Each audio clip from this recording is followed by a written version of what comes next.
If face yoga hasn't worked for you so far, maybe it's not that face yoga doesn't work. Maybe it's that you're not doing it right.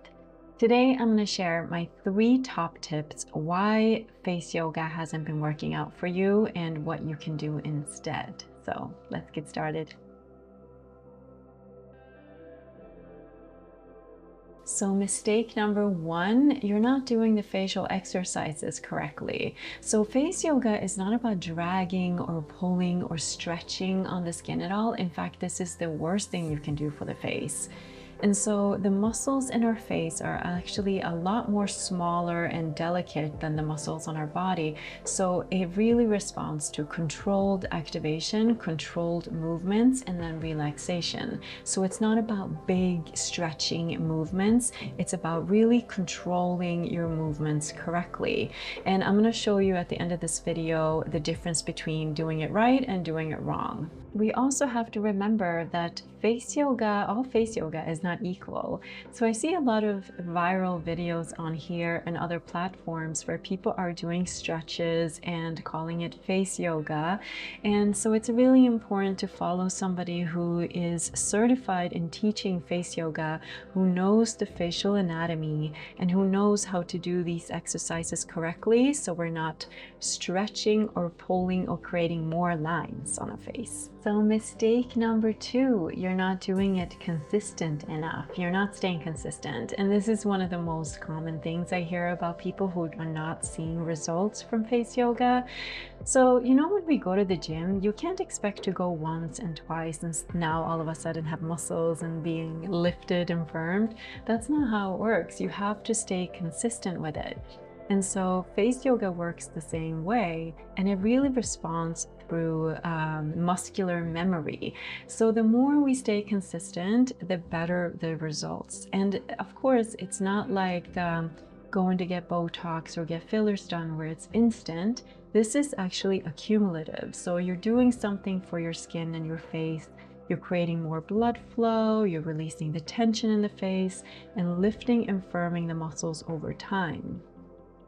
And so what I like to do, I always spend about 15 minutes each evening to do a little gua sha, do a little massage, do some face yoga as I'm doing my skincare routine, because this is a really good time for me to relax and kind of soothe and relax before going to bed.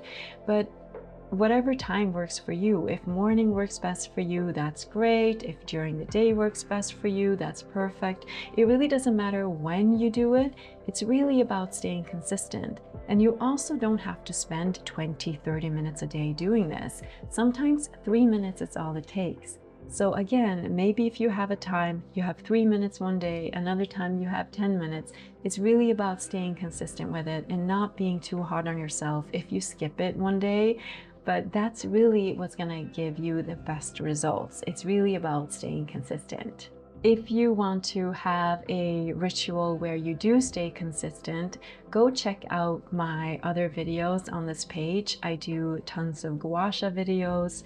I do face yoga and face massages both for the morning and the evening and whatever you feel you need at the time. So mistake number 3, you're not using the right skincare. So if you're doing the facial exercises right, you're staying consistent and you're still not seeing results, take a look at the skincare that you're using. Are you using harsh skincare that might have a lot of actives? Is it very drying on the skin? Are you noticing dry patches, redness, inflammation? This is a sign that you're compromising your skin barrier with your skincare. So using more gentle, nourishing skincare. So one of the things that I love for a cleanser is using a cleansing oil or a cleansing balm. It's a lot more nourishing, and especially as we get into our 30s and 40s and 50s and beyond, it's really important not to use a cleanser that's a soapy cleanser or a gel cleanser, because that can dry out the skin, and it's also not going to get rid of all the bacteria and dirt deeper in the deeper layers. So using a cleansing balm or a cleansing oil, something a little bit more nourishing, and then something hydrating for the skin. And then you might know this, I love face oils. So applying a face oil onto damp skin, and especially before we do facial exercises like face yoga and massages and gua sha, it's really important to use a nourishing, delicate botanical face oil. I actually sell face oils on my website at linahanson.com that you can check out if you're interested, but that is the most important part of it when you're also doing these exercises, because you don't want to have dry skin when you're doing these exercises, so you're tugging on the skin at all. You want to make sure that everything glides very smoothly, and so using a face oil is going to help with that glide, help with that texture, help with the smoothing of the skin. So I'm going to show you here how you can do an exercise wrong and how you can do it right, just to kind of give you an example of what I'm talking about here. So first we're going to apply a little bit of face oil.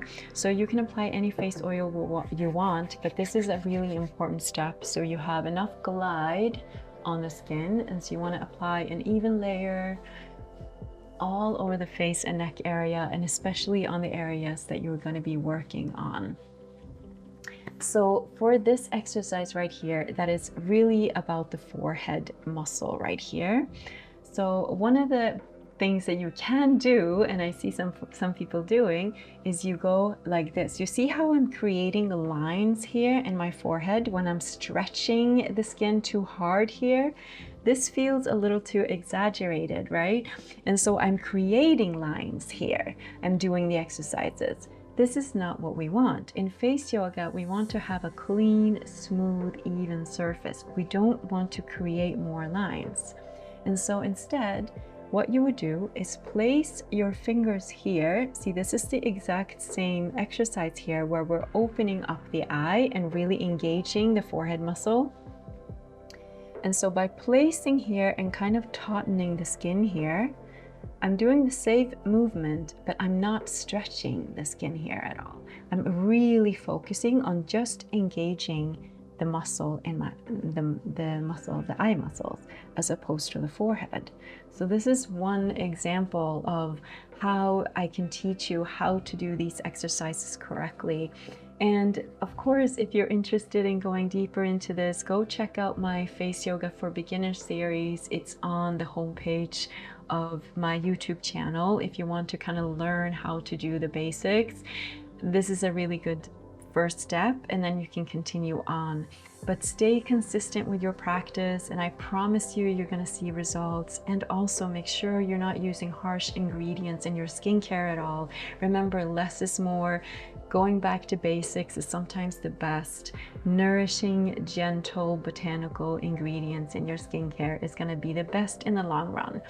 So thank you so much for watching this video. I really hope you got something out of this. Please let me know in the comments below if you have any questions, and I look forward to seeing you in the next one.